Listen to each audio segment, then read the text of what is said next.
আমার দলীয় লোকজন, ছাত্রদল, কৃষক দল, শ্রমিক দল, আমি তাদেরকে একটা অনুরোধ করব, আপনারা কখনো কারো থেকে চাঁদাবাজি করবেন না। করতে পারেন, আমি কিন্তু চাঁদাবাজি, গাঁজাখোর, মদখোর তাদেরকে পছন্দ করি না। তাদেরকে আইনের আওতায় আমি ধরে দিতে রাজি আছি। আমি তাদেরকে ধরে দিতে আমি কোনো কিছু ভয় করবো না। আমি যদি ভয় করতাম আমাকে গুল্লি এমনকে আমাকে গুল্লি করে মারার হুমকি ধমকি দিয়েছে, বাগানে বসে রয়েছে। আমি বাজার থেকে আসবো, আমাকে গুল্লি করবো, আমি তার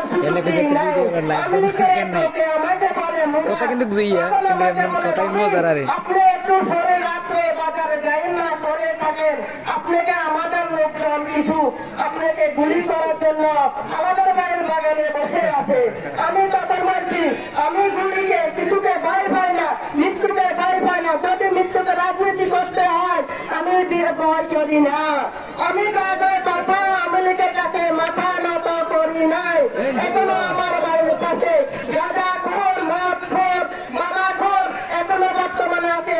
আমি তাদের জন্য মেম্বারের কাছে, অনেক আমার দলীয় ভাইদের কাছে আমি অভিযোগ করতেছি, তাদেরকে আইনের আওতায় নেওয়া যায়, তাদেরকে দেশ শান্তি রাখি কিভাবে সেটাই বলা হোক। আমি তাদের